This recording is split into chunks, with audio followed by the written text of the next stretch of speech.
Today we're going to be talking about labour and the working class and organised labour during the Irish nationalist revolution. Now, most historians will tell you Ireland had a national revolution, not a social one. Emmet O'Connor is supposed to have said, I don't know about lecture today, labour must wait. And we'll be discussing whether he did indeed say this or not. Some historians will tell you that labour and class struggle and class conflict had no role in the Irish Revolution. We're going to be discussing that tonight from roughly 1918 until the end of the Irish Revolution in 1923, the end of the Civil War. And our speaker tonight is Emmet O'Connor. A few words on Emmet before we get started. Emmet lectures in the University of Ulster in Magee College in Derry.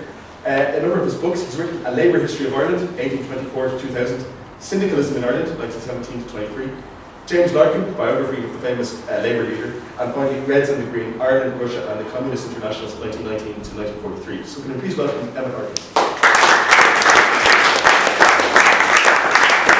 Been asked to talk on this topic, labour must wait. That's not my choice of words. I would, because thanks to Rainer this, as we know that Valera never said that. And as I discuss later on, I think it kind of misrepresents the whole kind of notion of the whole idea of what actually labour did or didn't do during the national revolution.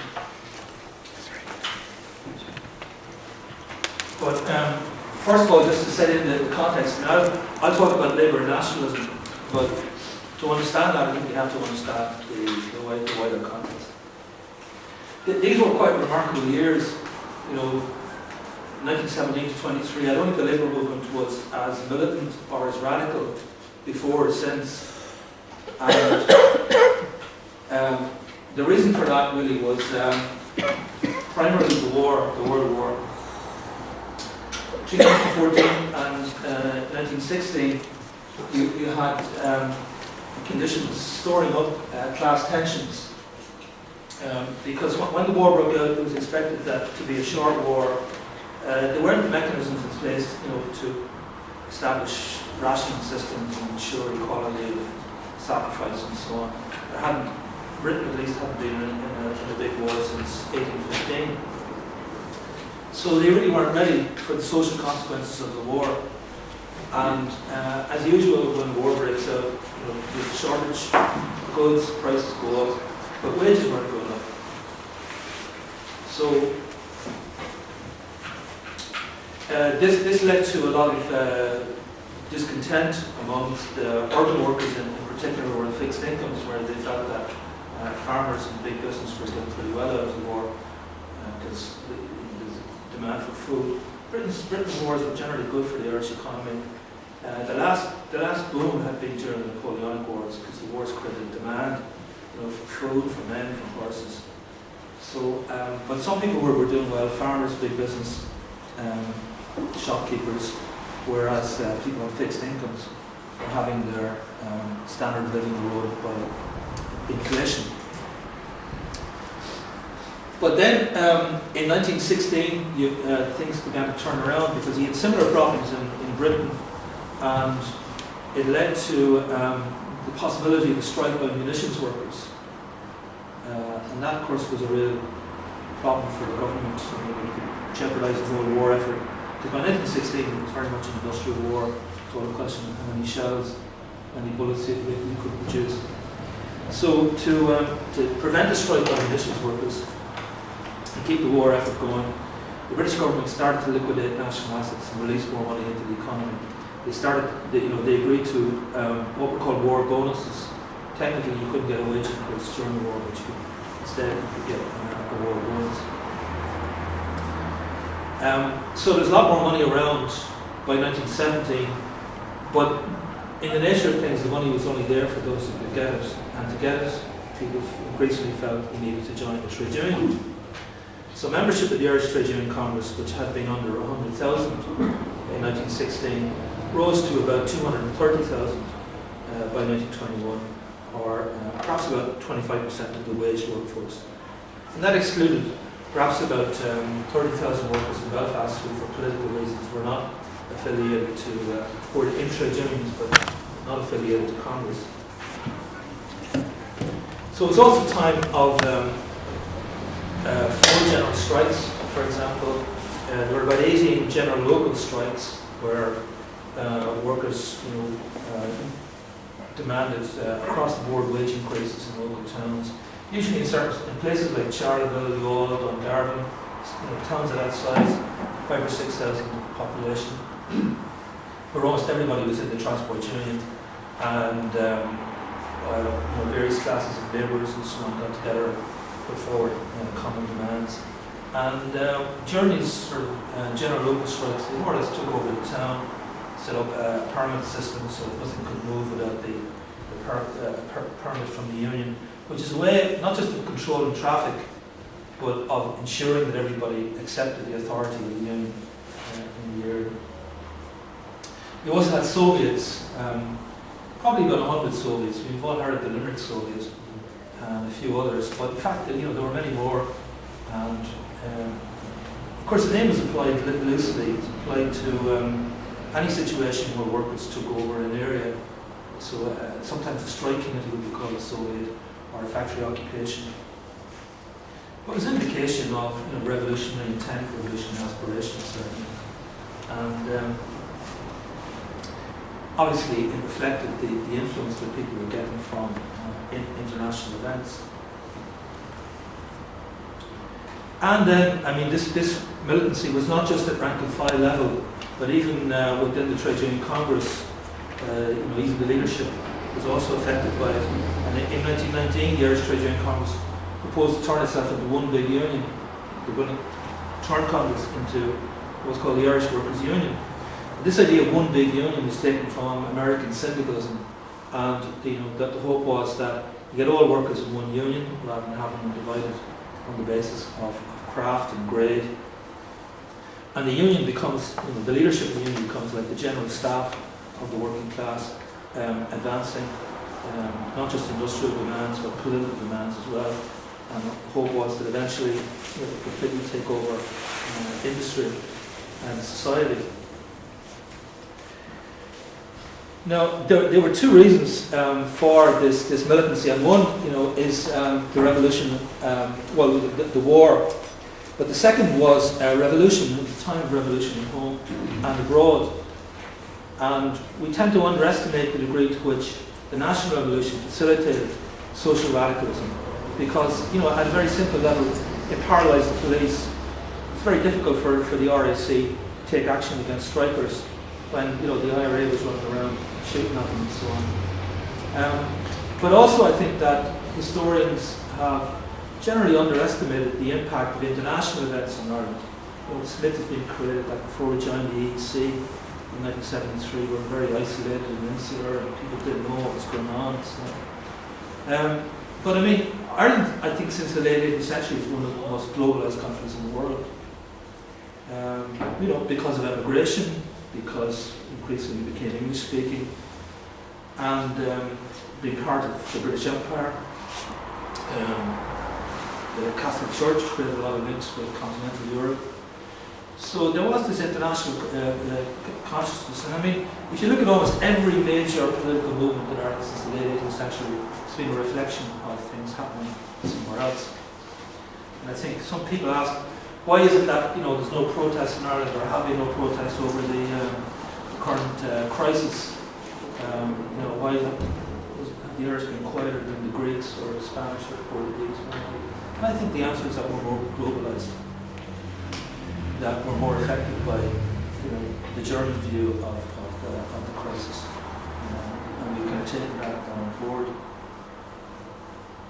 And of course also the fact that we're English speaking, so if things are desperate in Ireland, well, we can go off to Australia or America or whatever. That's an important safety valve that the Greeks or Portuguese don't have. So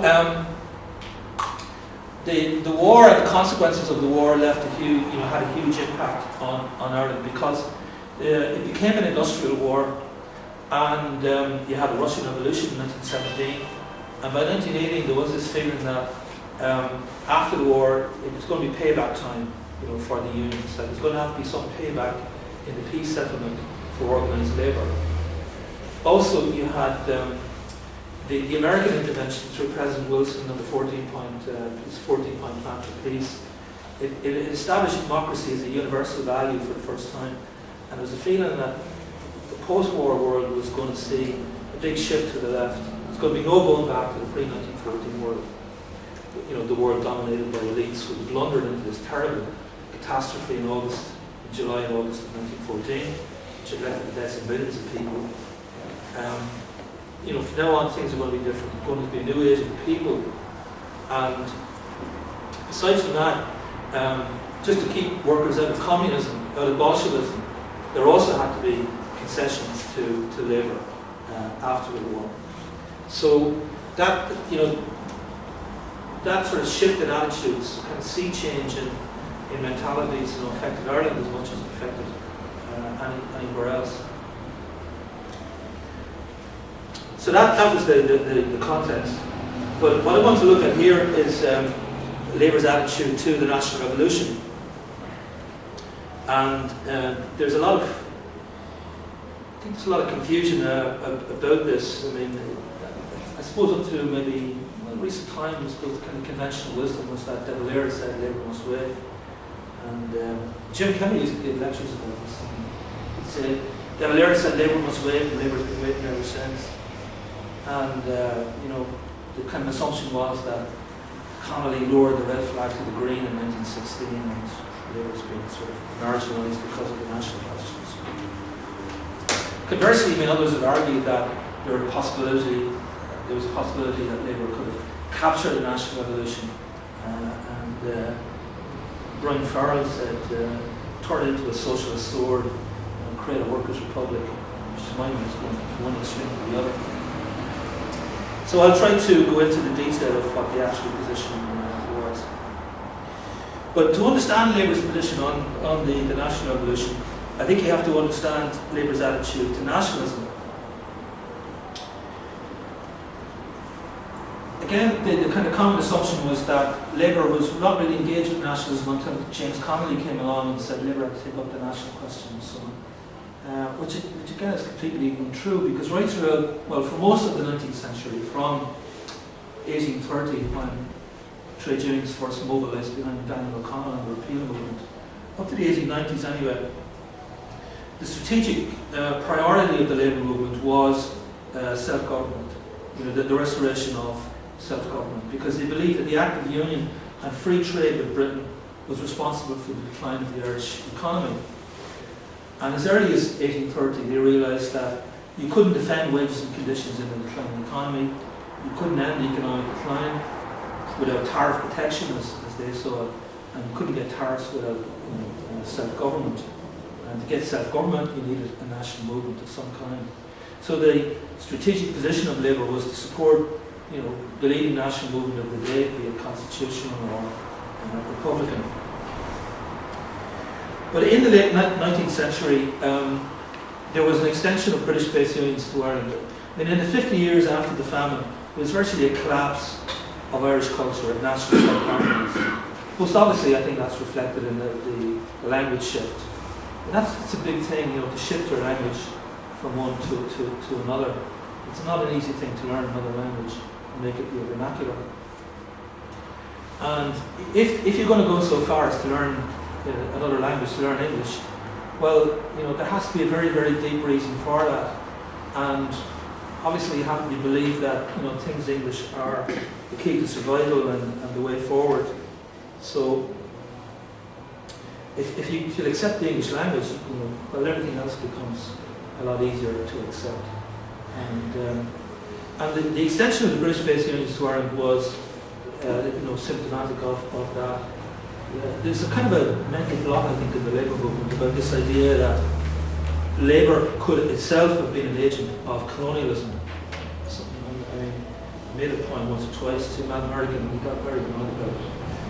The whole idea that, you know, British-based unions are agents of British imperialism. No, but in the late 19th century, the British trade union movement was the most advanced in the world, because unions had been legalised in Britain much earlier than anywhere else. And of course, Britain was most industrialised of the major countries.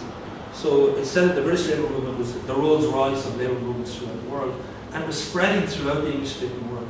So, you know, it was inevitable that these unions would come to Ireland And they were a bit like, Tesco's or Sainsbury's moving in, or Marks and Spencer's moving in, taking over the corner shop, or driving out of business.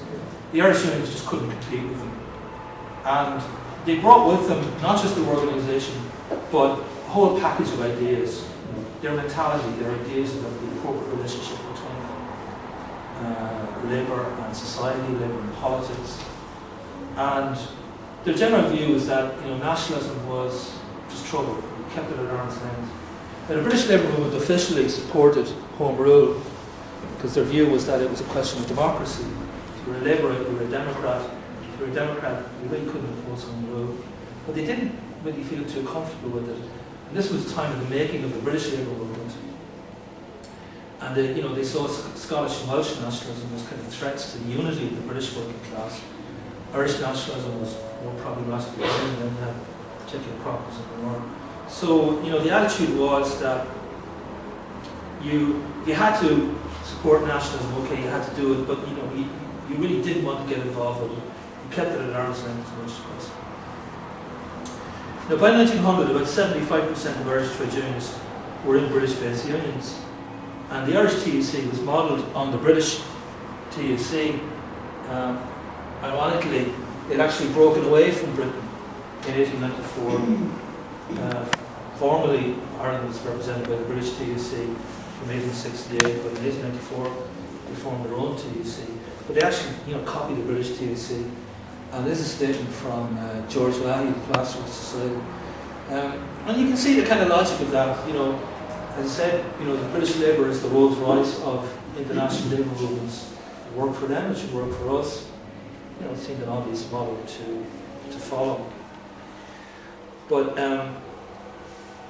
the problem was the conditions in Ireland were very different: economic, social, political.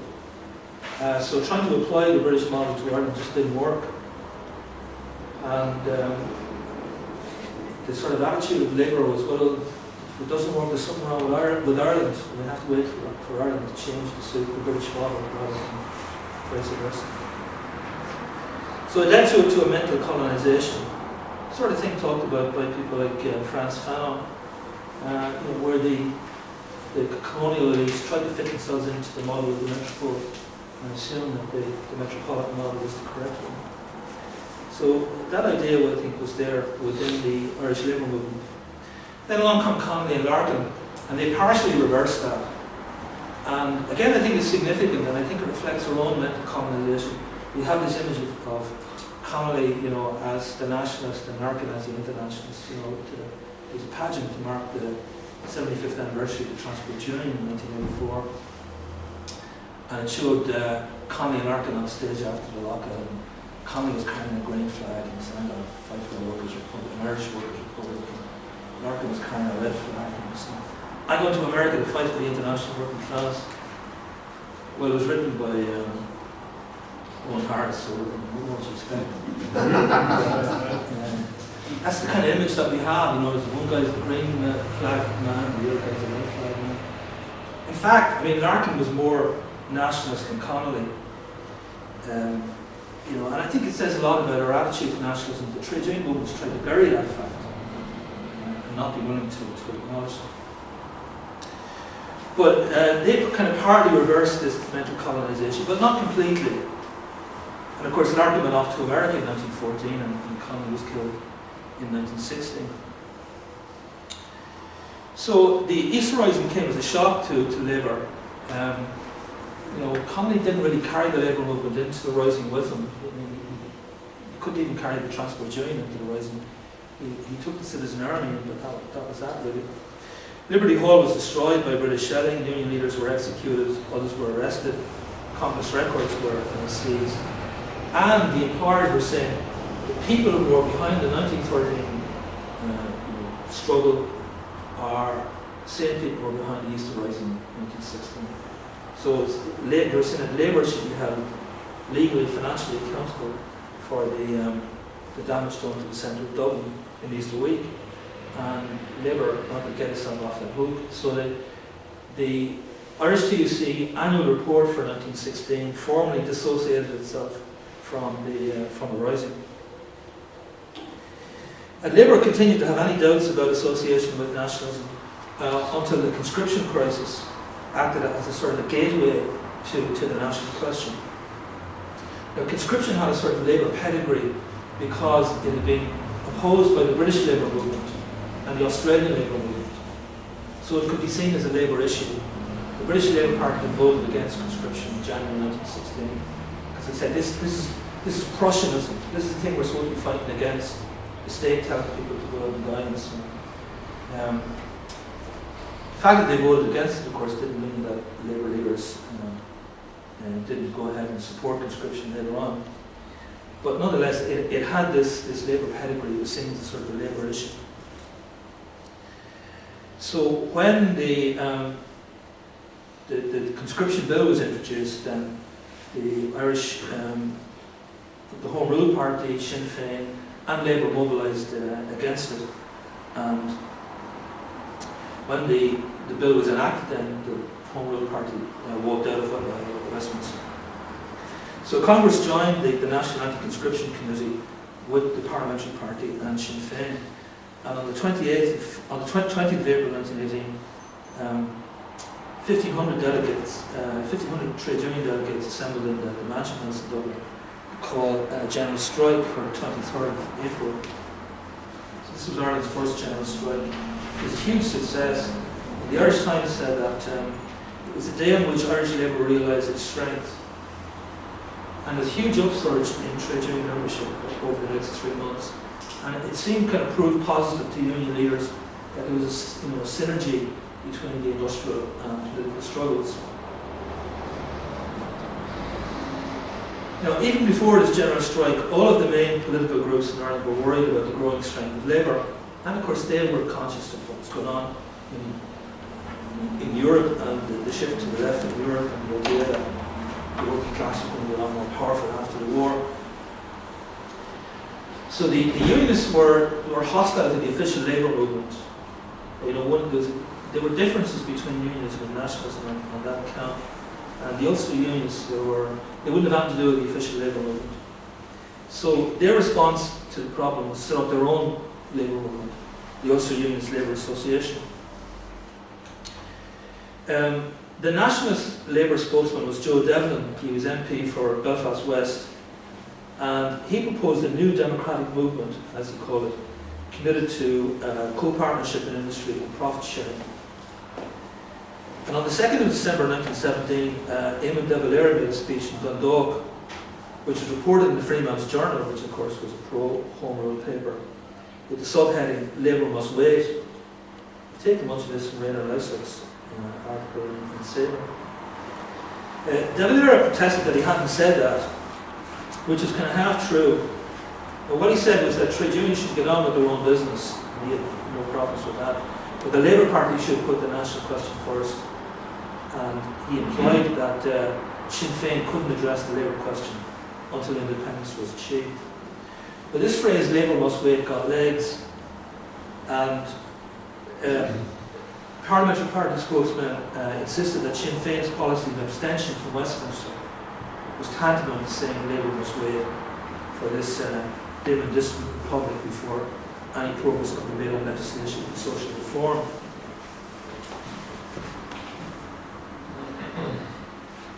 So the Irish News on 1st of April 1918, they published this poem, Labour Must Wait the Coming of the Day, Progression bide its time outside the gate, and Labour for some smoke of public wait.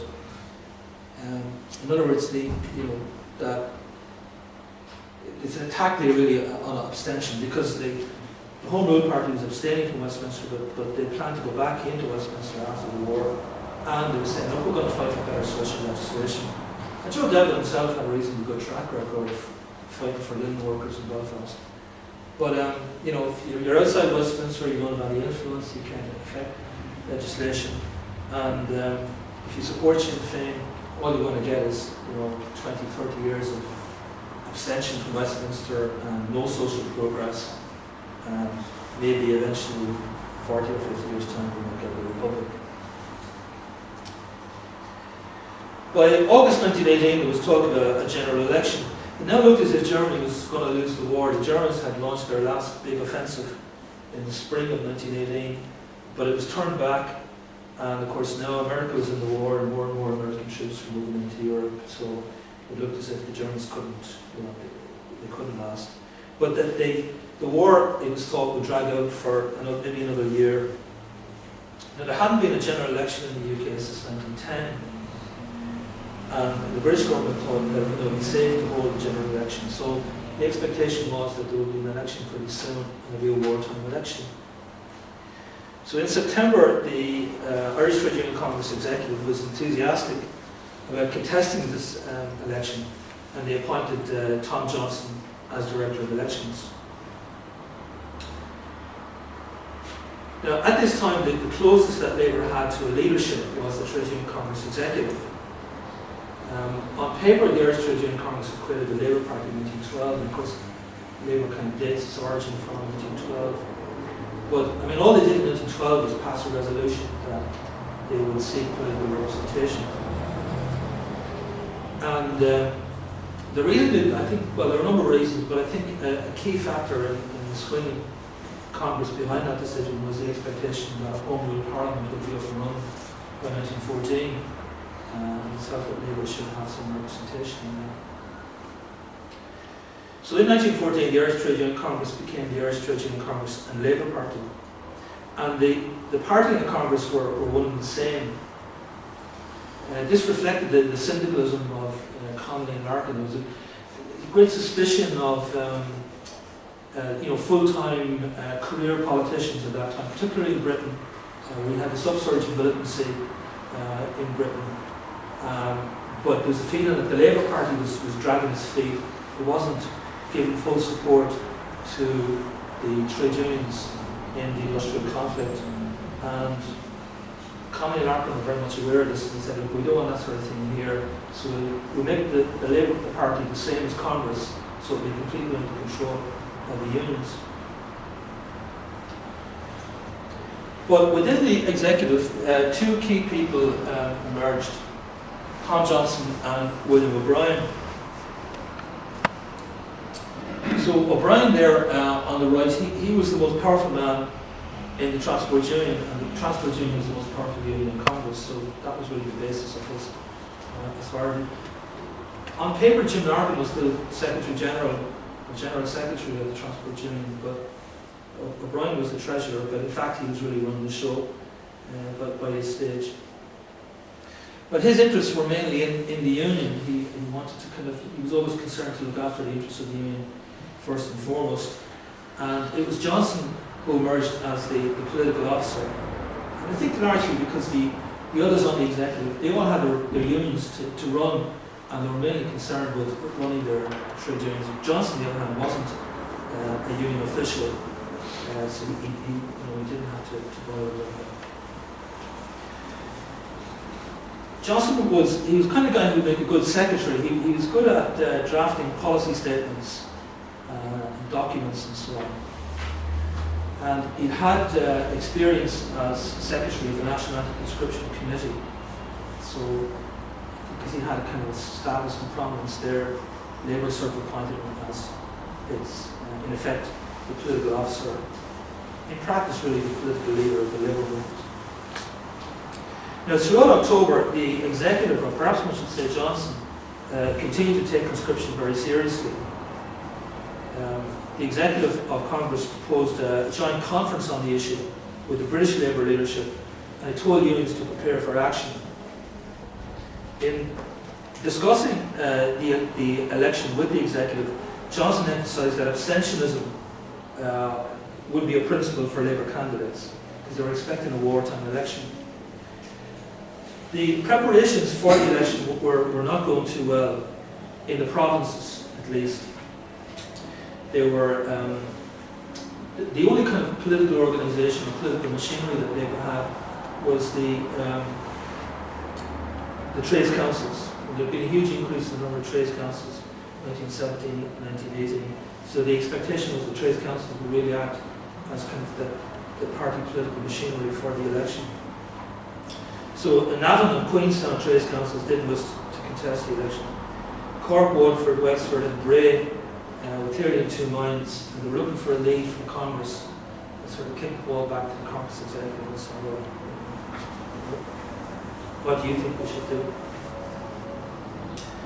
More positively, two conferences in Dublin had favoured contesting at least 4 seats, and they selected Thomas Farron for St Patrick's, Jim Larkin, who was in America, for the Harvard Division, which named Dockers and so on, Tom McPartlin for College Green, and William O'Brien for St Michael's. Dublin Labour also had secret talks with Sinn Féin on an electoral pact.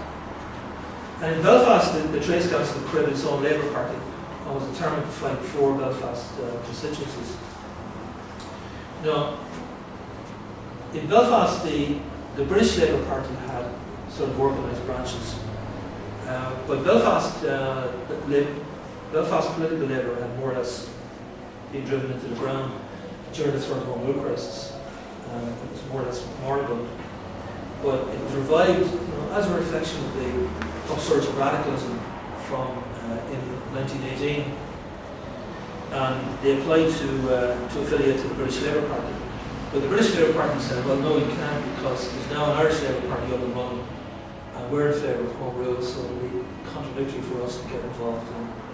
And that kind of remained the position of the Labour Party until Tony Blair, who of course came out very strongly as a unionist.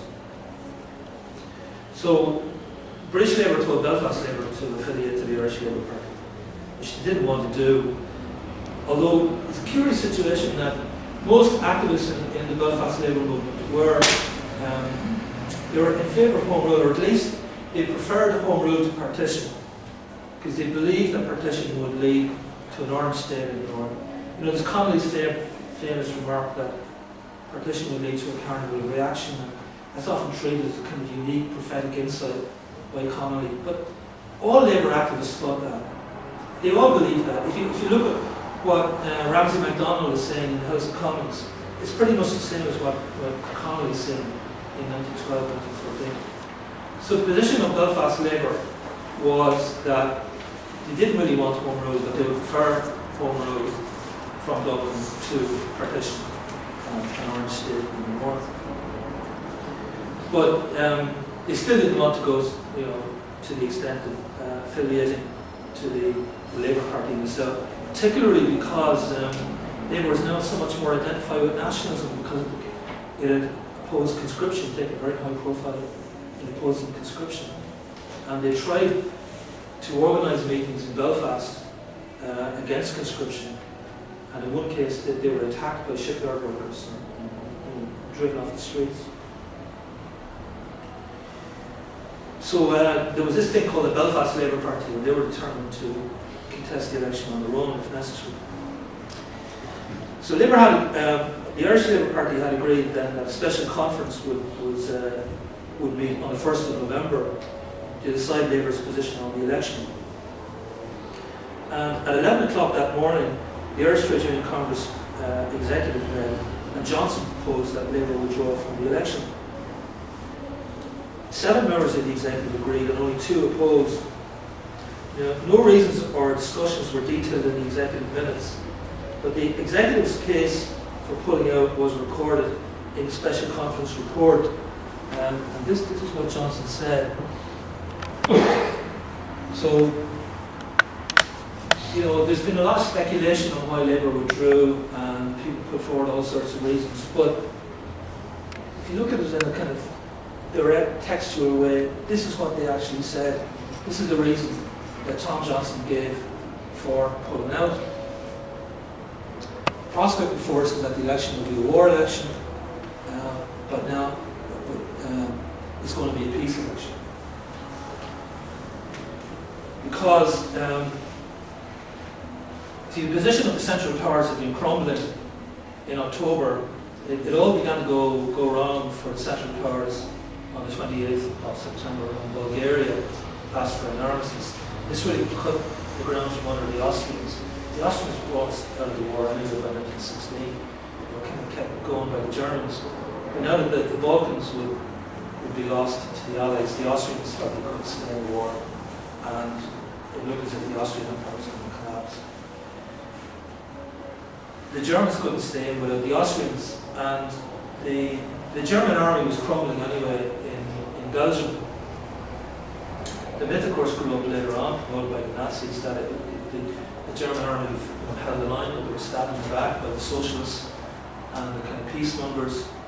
But in fact, the German army was disintegrating. There were increasing numbers of desertions from the army in October, and the general staff of the German army was sending frantic signals back to the government saying, look, to maintain the army, we need to get a peace deal quickly. And of course they knew that there was a possibility of revolution after an armistice, and a possibility of this, what happened in Russia would happen in Germany, so they wanted to keep the army intact. They also knew that they'd get a better deal from the Americans than from the British or the French, so they were sending secret signals across the Atlantic to Wilson to try and broker a peace settlement. Well, by the end of October, it was clear that this was happening, and clear that the Germans were looking for an armistice, and that the war would be over in a few weeks. So Labour had expected a war election, but now it was facing a peace election. What was the difference between a war election and a peace election? And Johnson was asked this by David Campbell, who told me he worked in Belfast Trades Council, and he wouldn't give a straight answer. You know, he kept hopping from one foot to the other and giving different reasons. And usually when people give two reasons for something, there's actually a third reason. So it was all a bit suspicious, really. But the only difference between a war election and a peace election was that the national consensus on abstention would be gone in a peace election, because when the war ended, the Home Rule Party was going to go back into Westminster. And most people thought that the nationalist vote would be kind of split more or less down the middle between the Home Rulers and Sinn Féin. If it wasn't Sinn Féin, it would probably do better. But nonetheless, that maybe a significant number of nationalist MPs would be returned. They'd go back into Westminster, Sinn Féin would stay out, which way would Labour go?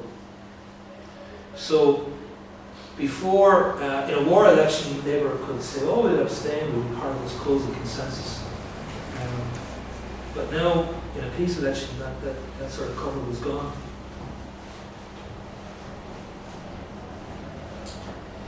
Meanwhile, Sinn Féin was offering Labour a clear run in 4 seats in Dublin, but in return it wanted Labour candidates to commit themselves to abstention. And I think this scared Johnson.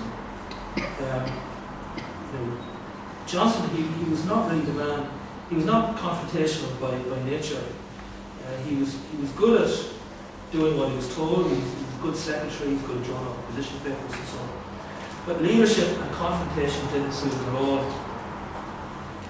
And he was kind of pressed to leave the Labour Party in 1922, and he suffered a breakdown because of it in 1925. I mean, when Larkin came back from America in May of 1923, he was at a conference of the Transport Union, and he actually summoned Johnson to the conference to give an account of his leadership in the Labour Party. Incredibly, I mean, Johnson should have told him, get lost, I mean, you know, feel any self-respect. Instead, Johnson turned up meekly, and Larkin says, you're the leader of the Labour Party, what are you doing? And Johnson says, oh, I'm not the leader of the Labour Party, I'm just the parliamentary spokesman for the party. But unfortunately, Johnson was a leader of the Labour Party, even if he didn't want it. And the pressure got to him by 1925, and he called an emergency meeting of the executive, and he said, look, I'm not cut out for this. You want to leave against somebody else. He said, I'm a communityist, a nationalist, before I'm a trade unionist. In other words, I believe in consensus and working with people rather than confrontation. So, this idea that Labour wanted to pull out it's only partly true. Yes, in the provinces, on balance they did, but in Dublin and Belfast they were willing to fight. They wanted to fight, whereas clearly Johnson didn't want to do that. So the special conference endorsed the executive's recommendation to withdraw from the election by 96 votes to 23.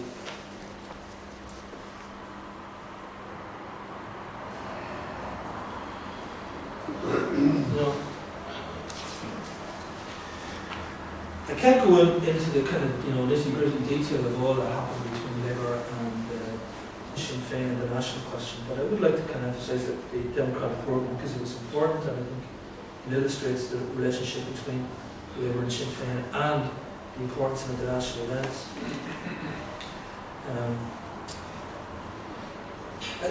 The big misconception I think we have about this time, is that Valera and Labour must wait as the reason why Labour pulled out from the elections in 1918. But I think the second biggest misconception we have concerns the democratic programme. It's widely believed that the democratic programme had something to do with the 1918 election. In fact, there was a three-part historical polemic on 20th century Ireland shown on RTE in 2010 called The Limits of Liberty, presented by Valera. And he suggested that Sinn Féin had won the 1918 election on the basis of the democratic programme. It was kind of starting point for the whole three-part programme really was that Sinn Féin had sort of promised the people the democratic programme, that it would implement the democratic programme, and then it reneged, when it got power, it reneged on the deal, and the people suffered ever since. Other historians have argued that Sinn Féin adopted the democratic programme as a kind of thank you to Labour for stepping down in 1980. But in reality, the democratic programme had nothing to do with the 1980 election. And it was connected instead with the International Socialist Conference in Bern in Switzerland in February 1919. Now, the Socialist International had been set up, the Second International was set up in 1889. The First International was in 1872, or was it? The First International? The First International. The first one was 1864. 1864, yeah. Of course, they didn't call it the First International. International Workmen's Association. It was kind of really just a bureau based in New York and London. The Second International was more of an international conference of socialist parties.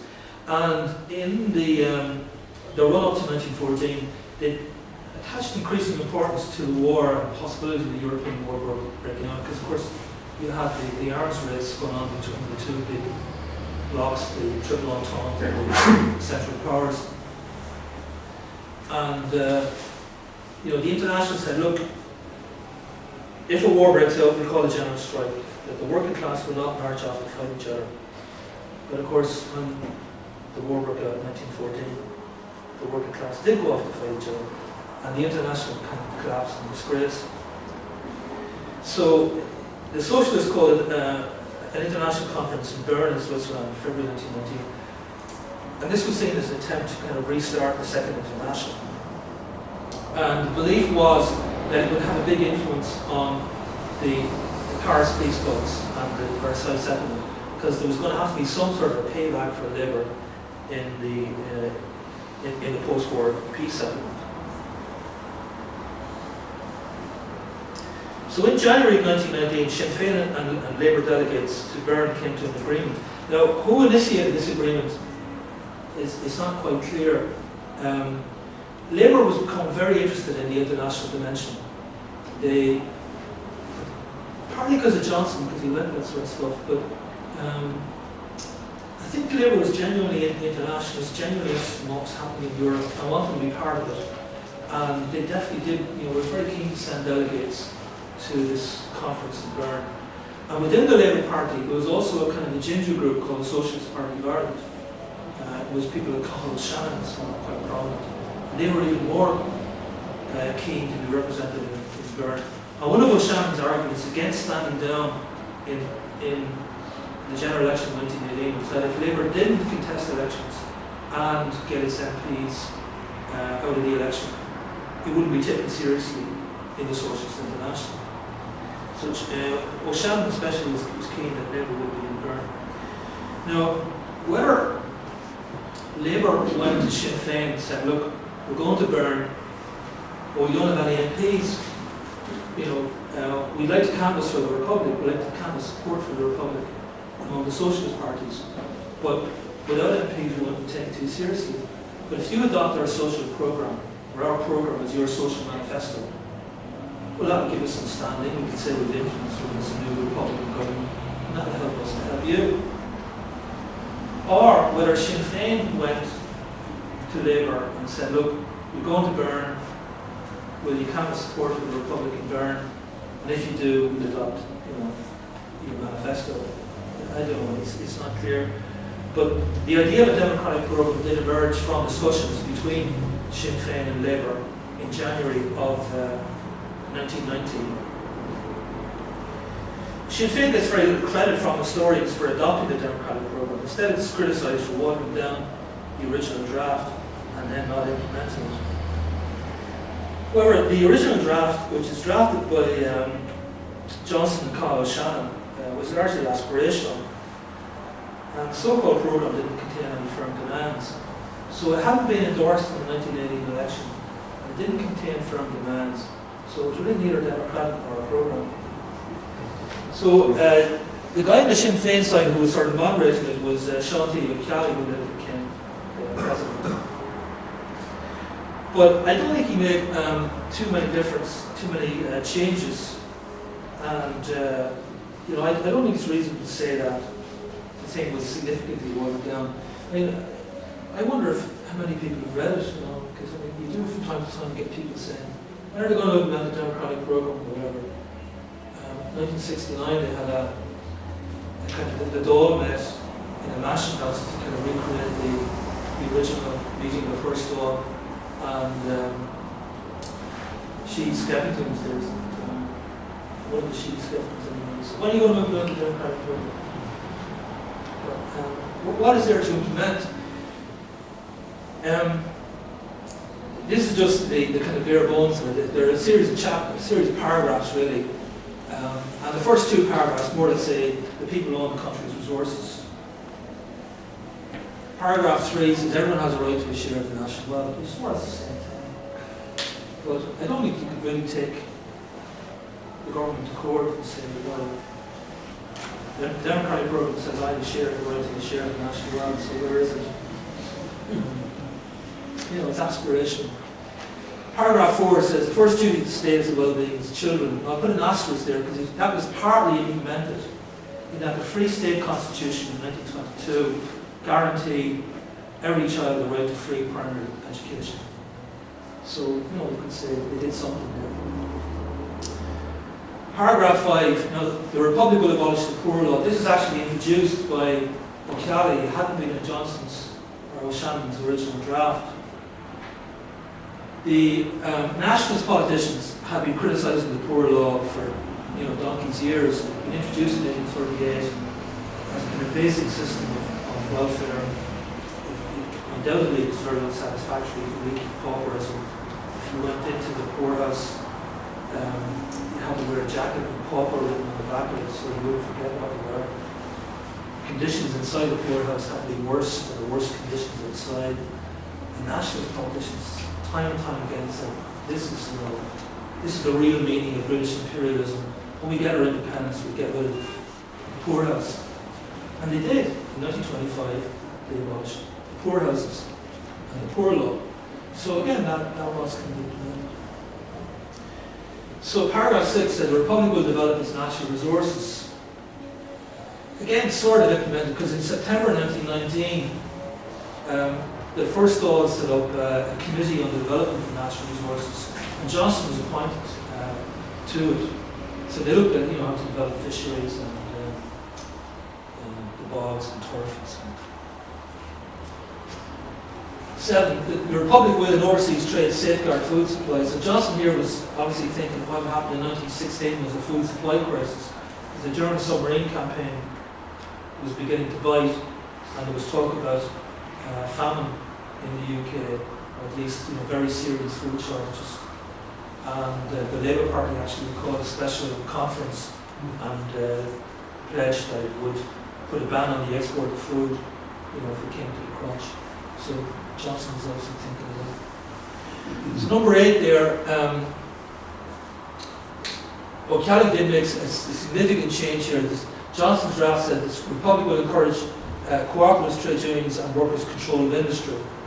And that became the policy of the Irish Trade Union Congress in 1919 they adopted a formal resolution saying that Labour would seek to take over the country through this trinity of co-ops, trade unions and a political party. So O'Connor deleted the bill in red. He left in the Republic will encourage the adoption of international standards on social and industrial legislation. And again, that was partly implemented because the one payback that Labour did get out of the peace treaty of Versailles was the establishment of the International Labour Organization. Before 1914, there was a lot of talk about establishing minimum standards of employment, and the argument was, well, if you do it in one country, in another country they'll undercut it and they'll gain competitive advantage. So the argument was, well, you need to do it in every country. You need to have an international body to apply international standards. And we're talking about this endlessly before 1914, but finally, 1919, 1920, they actually agreed to do it, and they set up the International Labour Organization.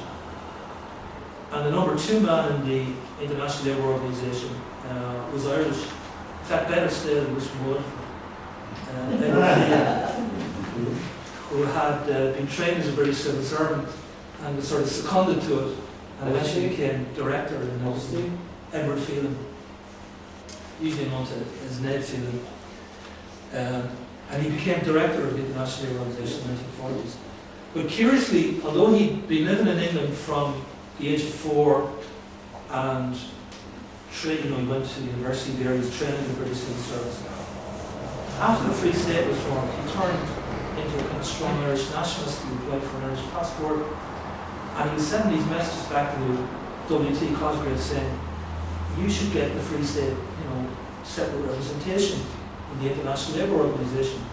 Because when the Free State was founded, it was a dominion of the Empire. It wasn't supposed to have an independent foreign policy.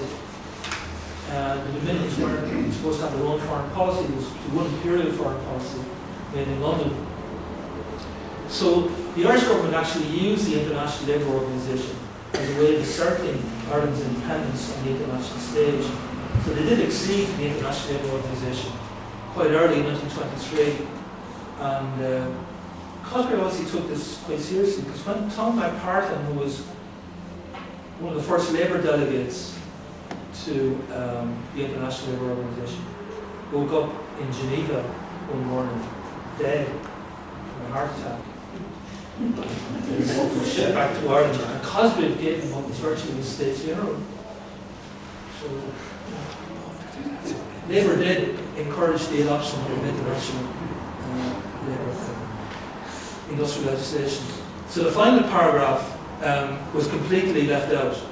It was a sort of vague sort of thing that the Republic will eliminate the unproductive class. What does it mean? Delton Grieve says that Johnson took this from the Communist Manifesto, and I read the kind of full paragraph of the Communist Manifesto. It makes more sense in the Communist Manifesto, but the bit that Johnson took out is left very kind of open and not clear what it means, but O'Connor just left it out completely. So that really was the democratic programme. So Johnson was really over the moon about the adoption of the programme, but what's interesting is that the programme is not mentioned at all in the Irish Trade Union Congress executive minutes. But Johnson and O'Shannon didn't consult Congress. They acted as individuals, which to my mind was criminally irresponsible for a Labour leader. If Sinn Féin was going to Labour and saying, look, we want your help on this, Johnson said, look, you don't talk to me as an individual. I'm the political officer of the Labour movement. You talk to the Labour Party and you deal with the Labour Party. But he didn't do that. He saw himself as providing a personal service for Sinn Féin. And to my mind, he shouldn't have done that. So he was delighted that the democratic programme was adopted. When the Dáil met for the second time in April, Tom Kelly, no relation to Shanti Kelly, but he was a Sinn Féin TD with Labour sympathies. He had a good record on housing in Dublin Corporation. And he asked about the implementation of the democratic programme. He said, we should start implementing this. And De Valera, who had been at the first meeting of the Dáil, but was now out of jail, and he said that the democratic programme contemplated a situation somewhat different from that in which they actually found themselves. And while the foreigner occupied the country, they could not fully put it into force their desires and their wishes as far as the social programme was concerned. They were miswayed. But it seems to me to be more than a coincidence. And I know this sounds a bit like a conspiracy theory, but when De Valera got out of jail, one of the first things he did when he got back to Dublin was to have a meeting with Johnson and O'Brien. What did they talk about? They must have talked about the programme and what Labour expected. And I don't think that De Valera would have stood up in the Dáil and said, we're not going to implement the programme until we get our independence, unless he cleared that with Johnson and O'Brien. So, in any case, it was up to Labour to fight his corner. Sinn Féin is criticised so often for not implementing the programme. But when did Labour demand the implementation of the programme? It was up to Labour to do that.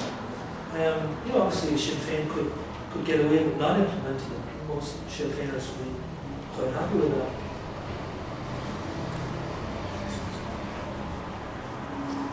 And there was scope for this. Sinn Féin wasn't completely impervious, to radicalism.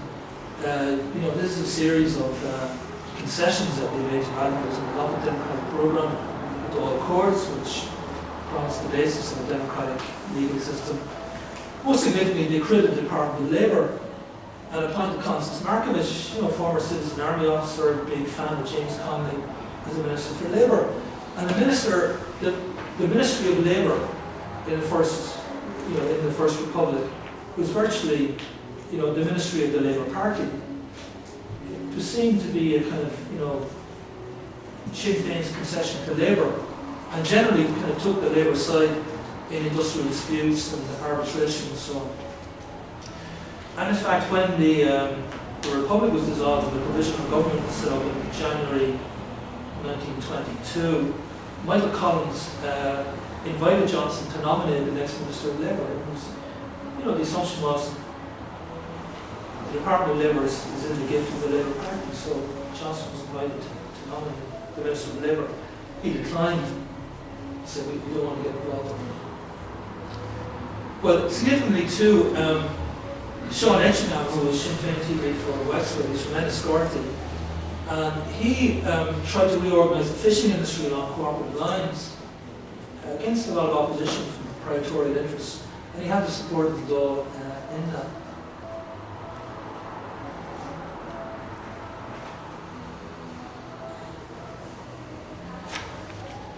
So there were a number of other interventions, which I won't go into these in detail, but it seems to me that the rank and file was much more active in demanding intervention in the national struggle, and more or less pushed the Labour leadership on occasion. So, but the concern of the Labour leadership really was to keep the whole thing at arm's length.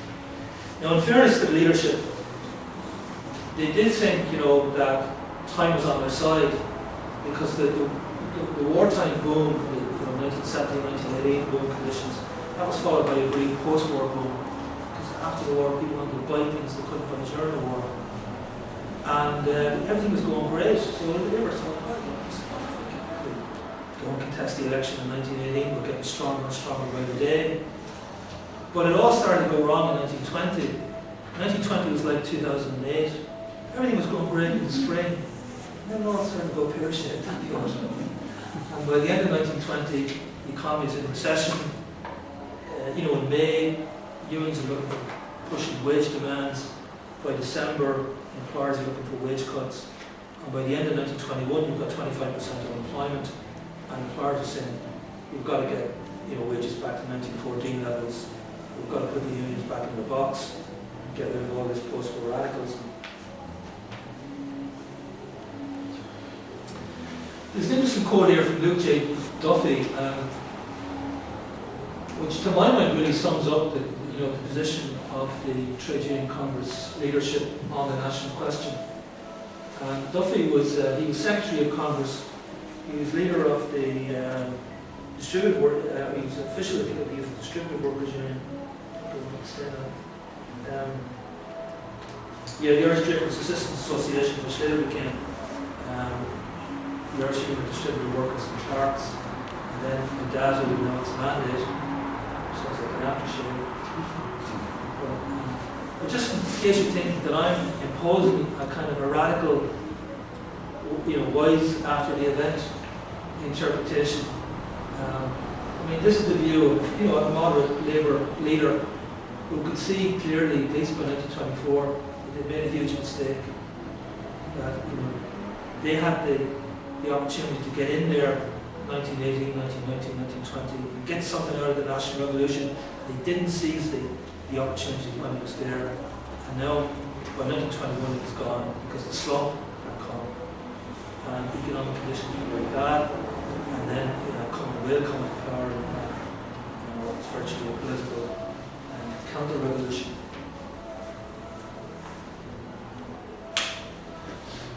So, just finally, these are just kind of some main points on Labour and separatism. The Labour engagement with nationalism began with the conscription crisis. Labour was very wary about getting involved with Sinn Féin, but when Sinn Féin won the kind of landslide victory in 1918, they were happier, I think, to get involved. But they got involved, you know, in a tentative way. They never formally recognised the Republic. That was partly because they feared it might jeopardise their relations with the British government. And then, of course, the trade unions had to deal with British government agencies. The British Ministry of Labour happened set up in 1916, and they opened an office in Dublin, the Department of Labour, in 1919. You know, that was important that trade unions were able to deal with that as well. So the main Congress objective in dealing with Sinn Féin was to secure the neutrality of the IRA towards the wages movement. And that in itself seems to me to be significant, that, you know, you had this unrest by congests in East Connacht, this anti-rancher movement trying to break up the big ranches. And Sinn Féin descended on that with a mixture of carrot and stick, carrot being the Sinn Féin courts and stick being the IRA. They suppressed that, and they made a kind of big deal about the fact that they'd been able to maintain social order. But the wages movement led to a lot more industrial, a lot more, you know, social unrest. You know, the class struggle was much deeper. But the IRA didn't interfere with this, with one or two exceptions. But where it did interfere, the trade union movement quickly said, you know, "This is not your business. Back off." And there was a kind of an understanding between Labour and Sinn Féin. If you like, it's kind of a first national or first social partnership, that Labour would kind of give this moral support to the Republic, and Sinn Féin would not interfere, or the IRA would not interfere with the wages movement. And Labour was happy with that, because they thought everything was grand during the boom, and they didn't realise that the slump was just around the corner. And that has a very familiar ring to it. Thank you very much.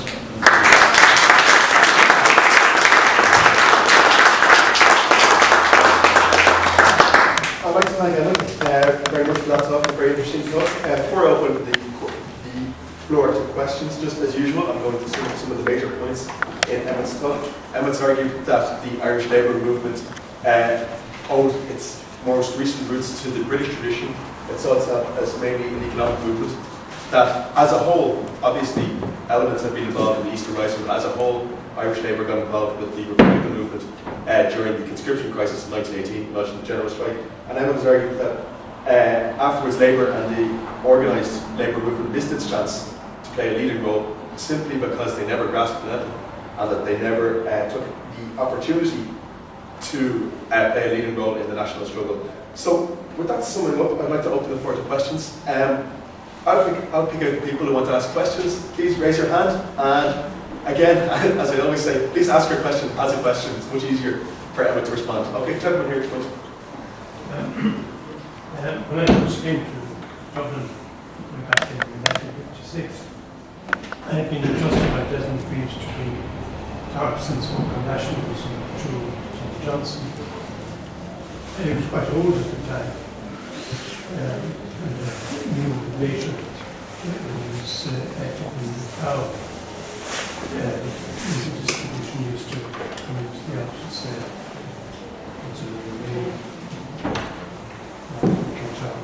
anyway, we got talking, and I don't remember too much of the conversation, but I do remember what he did, what he said to me. He says, I never really understood the nationalists, non-nationalists. And I thought that was very striking. I'm just leaving it. Yeah, well, I would agree with that. Yeah, on one hand, Johnson comes across to be very keen to, to appease the nationalists at this time. In fact, he was more enthusiastic about making concessions to Sinn Féin. He had to be restrained by Labour people sometimes. But that was because he wanted to tell people what they wanted to hear. He was an appeaser. Louis Bennett called him an appeaser. And that was just his personality. But he really wasn't comfortable, with nationalism. I mean, he was the kind of man who would be happy on the backbenches of the British Labour Party, at Westminster. He was a Cornishman. He was, yeah. Yeah. He was. So that's, in a way, explains his lack of nationalism in Irish affairs. Yeah, he'd grown up in Liverpool. Yeah, even so, and I think that's detachment from Ireland. Oh, there was, yeah. He was very much, he was an Englishman, he wasn't Irish. And a Porrick Yates spoke on wartime, done in wartime. And he's very dismissive. He said it wasn't really, I got the impression from what he's saying, there wasn't really an option at all for Labour to go alone in 1980. Would most likely call a split in Labour movement. There was huge pressure at the local level to stop Labour going ahead, to give defeat to Sinn Féin. He believes, what I understand, never really a runner at all. I think Porrick Yates, he generally takes kind of an anti-nationalist line on these issues.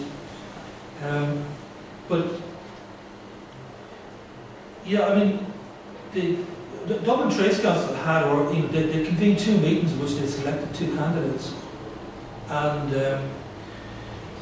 if they'd been willing to accept a pledge of abstention, they wouldn't have had to fight Sinn Féin. They would have got a free run. No deal with Sinn Féin. Yeah, the Labour Sinn Féin candidates would have stood down in those 4 constituencies. So Labour would have had a straight fight against the Home Rule Party candidates. Yates' kind of argument is that that nationalism really was just trouble for Labour and wasn't going to give Labour. But I don't think the evidence against that, because Labour did get some concessions, and had they been willing to fight the corner, I think they would have got more. You don't think it was split Labour movement? I don't see how it was split Labour movement, because where would the split have come from? A sort of a nationalist type Labour, non-nationalist. Yeah, but the kind of tie, if Labour had stood against Sinn Féin, that might have created problems. If Labour had stood in, and if they said no, we won't pledge an abstention, and put forward their own candidates in 3 corner fights, that might have created problems. But if they'd be willing to do a deal, it wouldn't have created problems. P.T. Daly, who was a notorious mischief maker, he was trying to stir up trouble over the issue in September, October 1980. But I think it comes down to the fact that Labour wasn't willing to close a deal with Sinn Féin because of the problem of abstentionism. There's a question down the back there on that. Yes, the title of your lecture was A Tour de Force, very interesting. We didn't refer very much to events in Russia and how it overshadowed events we all saw. And was there much contact between the Labour movement in Ireland and the Russian Soviet? Well, they were very much, everybody was very conscious of what happened in Russia, and there's a lot of sympathy in Ireland with the Bolsheviks to begin with, for 2 reasons. First of all, because the Bolsheviks were anti-war, they were against the World War, and Sinn Féin was. And secondly, on paper anyway, they supported national self-determination and were in favour of the breakup of the Tsarist empire and self-determination for all the people. So, you know, the parallels with Ireland were pretty obvious. So, when the Socialist Party of Ireland convened a meeting in the Mansion House in Dublin, I think it was in 1918, on the Russian Revolution, they thought a few hundred might turn up, over 10,000 turned up. And you know, there was a lot of enthusiasm about it. But the main contact with Russia was through the Communist Party, which was formed in, Roddy Connolly founded the Communist Party in 1921. He had gone to the, I think I might say he'd first gone to Russia in 1920 and then went again in 1921. So Lenin's idea, Lenin was set up the Third International, which in 1919, because he was worried about the re-establishment, possible re-establishment of the Second International. He wanted to get the Communist International up and running. And the Third International became the Communist International in 1920. So Lenin's idea was that the Communist International, the Comintern, would not be just a big talking shop, but it would be a world party, one world party, with the ECI, the Executive Committee of the Communist International, with the General Staff of the Global Revolution, and all the Communist parties were just sort of national sections of this global party. So if you formed a Communist Party, you were controlled from Moscow. That was part of the deal. There's a question here in the middle. What do you know about the circumstances regarding the Wexford Trades Council ignoring actually going ahead and contesting the general election? That was Courage, was it? Yeah. But didn't he stand as a I'm not sure of the circumstances around that. Yeah, I'm not entirely clear, but Courage was kind of trade unionist, but I think he stood as a Sinn Féin candidate. I think he was elected as a Sinn Féin candidate. But in the local elections in 1920, there was a lot of collaboration at ground level between Sinn Féin and the Labour candidates. So, you know, increasingly the rank and file were kind of coming together more and more, whereas the leadership were a bit more distant. And there's one on the right and two up. I think it's a very interesting lecture, Professor, and a really important contribution. So I want to raise 2 points to my comment on. When you mentioned about the deal between Sinn Féin and Labour, you focused principally on Dublin and Belfast, Labour Dublin. But for example, Limerick, and this is before the Soviet movement, there had been a local council under control of Labour, before the Labour Party and before the Limerick City was under control and was run by a Labour council. There must be a strong tradition there, and I'm surprised that wasn't a strong argument in itself to extend beyond Dublin and Belfast, and also in Sligo or Westfield, for example, but Cork, with the general movement. So maybe my comment on that. And the second point I want to mention is, I think the criticisms you make of Johnson wasn't very clear right from this, but the argument goes back for the Connolly and Larkin, because when they proposed the foundation of the Labour Party in 1912, they didn't show that they were serious about it. I mean, Larkin was always ambiguous about it. And Connolly, how he proposed it, did nothing in terms of the Labour Party activities. In 1913, the Labour Party, Trade Union Council, and didn't carry a role with the Transport Union and the strike. So the Labour Party, even though it's founded with Larkin and Connolly, has a kind of a mythology about it, that then it was a revolutionary movement. It was always ambiguous in terms of its role, and at best it was to be a group of Labour interests within the Home Rule Parliament. The perspective of the Labour government or Socialist government didn't seem to form part of it from the very beginning, which made it easy for the likes of Johnson and others to follow that tradition later on. You might comment on that. It goes back a bit further than just the events in 1919. Yeah, I think that the Labour Council in Limerick that you referred to, I think it might be 1899, you had the first democratic elections to local government in 1899, and in a number of cases, Labour candidates did very well. Now, I don't know how Labour they were, because sometimes the employers will not put themselves forward as Labour candidates because they gave employment. So it's not clear as to how how actually Labour the candidates were. In some cases, yes, the candidates were preferred by the Trades Council. But in other cases, they were just individuals who called themselves Labour candidates. But the general experience of that wasn't pretty good for Labour, because even where candidates were controlled by the Trades Council, as in Belfast, for example, they ran into a lot of problems. They had financial problems trying to maintain a local Labour party, because you weren't paid if you were a councillor, and the councillors demanding expenses from the Trades Council, and that led to problems and complaints and so on. So that the kind of success of the Labour candidates in 1899 didn't last, because there wasn't a properly organised Labour party at local level even to Ireland. But you're right about Connolly and Larkin that Larkin was very, he could be very contrary character, and I think it came first with Big Jim Larkin. It was always Big Jim Larkin.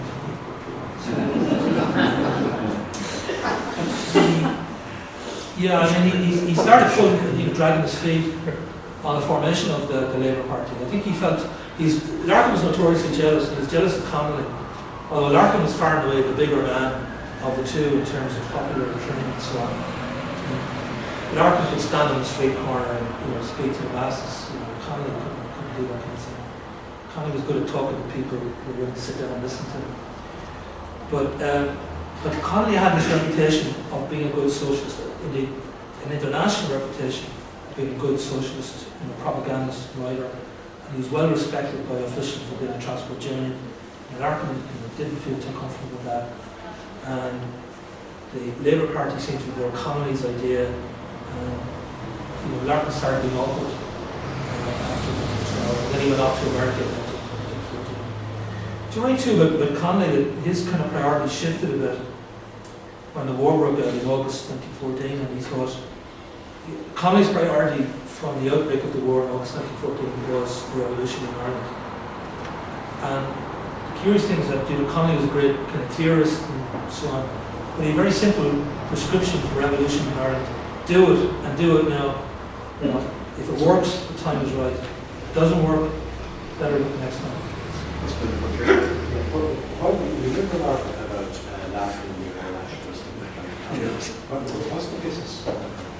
Well, Larkin, he would come out with sort of sentimental statements like the man who doesn't know his own fireside, can't go on anyone else's fireside either, kind of thing.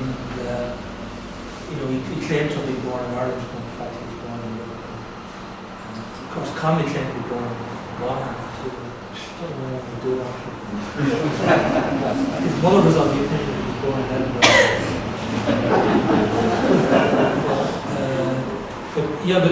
Connolly, Larkin made some effort to learn Irish. He sometimes signed himself Seamus, and he would use a few words, phrases like no backlash and so on. I don't think Connolly ever did something like that. Connolly was, Larkin was running for the Dáil in 1938, and he said he was too busy to learn Irish fluently, but he could think of Irish. Let's go here. Yes, there's the reluctance to leave. Was not, in fact, the structure of the at that time, particularly mobilizing workers who were many of whom had never been organized before, and simply wanted a better deal. Without any real political leadership, did not that mean that Bobby Yates said that there was a danger, possibly exaggerated by the leaders, of a split because bringing politics into this. And I'm thinking also of the Johnsons that did have a very clear strategy, that is sort of an arithmetical development of labour, that it would finally grow and grow, then, you know, if it's going to grow anywhere, it was going to grow up. In fact, you brought the sort of the divisive question, the national question, unionism versus nationalism versus republicanism, you know, you halt its growth and it would suffer from it. Whereas, of course, Conley was wanted action, and I think he was a bit more sophisticated than what his view was pointed out. For this purpose, the whole question between 1916 and 1918, in the early part of which Sinn Féin was growing fast, where Labour was somewhat slowed down until the conscription crisis, you know, would it not be instructive, or is it not instructive? Just the one thing I would add, well, two things. Firstly, Limerick Labour, again, you know, it was, if you like, I think most of them would probably have fitted in well with the Irish Labour Party deputies after 1922 in their politics or lack of politics.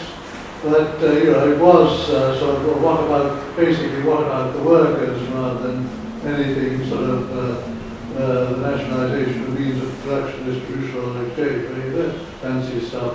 It's worth remembering that in that status, February 1916, the chairman of the Trades Council in Limerick, Sean Cronin, who 3 years later would be the president of the Limerick Soviet, he was saying how terrible it was, how they had to stay away from getting mixed up with those socialists in Dublin. So, you know, that there is that contrast between Labourism, sort of distinct labour organisation, and socialism, and of course, within socialism, there's a strategy set up to bring out to achieve socialism, which is still a vexed question. Can we let that get in there? It's very well said, isn't it? Yeah, okay, just to deal with two points there. First of all, yeah, the question of unionism in the North is often cited as a reason why, has been cited as a reason why Labour didn't get more involved in nationalism or didn't contest the 1980 election. I don't think it stacks up because, Labour got involved with conscription. And they cozied up to Sinn Féin through the democratic programme and so on. That led to a split of the INTO, the Irish Protestant National Teachers Association, to work away, the Industrial Teachers Union. So, clearly they were willing to take up the national question and risk a split with the Unionist North on this issue. In relation to the idea that Labour will grow and grow, the kind of syndicalist ideas, from Connolly and Larkin, that, as Connolly put it, politics is only the echo of the battle. That you build up your trade union strength, you can turn that into political power at any time.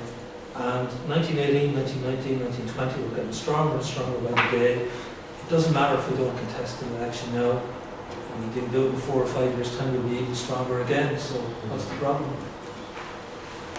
Great. Last question. Yeah. Thank you very much for the very informative lecture. You said, which I didn't know previously, that Michael Collins invited Labour to nominate a Minister for Labour in the provisional government. I'd just like to hear your view on that. And secondly, how would that have worked? Labour had no TD, didn't contest the election. 22. Yeah, but was yes, it before, yeah. But was it that way? It would have been a Labour TD, is that what you mean? No, you're right, there weren't any Labour TDs in the government at that point, but he was inviting Johnson to nominate, whoever he wanted. From whoever got elected? Presumably whatever TD, but it just reflected this idea that, the Department of Labour is really the Department of the Labour Party, that it's kind of in the gift of Labour. But it wasn't specifically a Labour TD, because they had no. Well, there were no Labour TDs. It would have been a Sinn Féin TD. It would have been, presumably, it would have been a TD. There was, of course, Joe McGrath, who was eventually appointed both in the Royal Cabinet and that's true, as the last, in fact, the last Minister, 26 county, the Irish Minister, 26 county Minister of Labour before Paddy Hillary, but Andrew McGrath had been head of the insurance section of the Transport Union, so he had a sort of Labour cachet about him.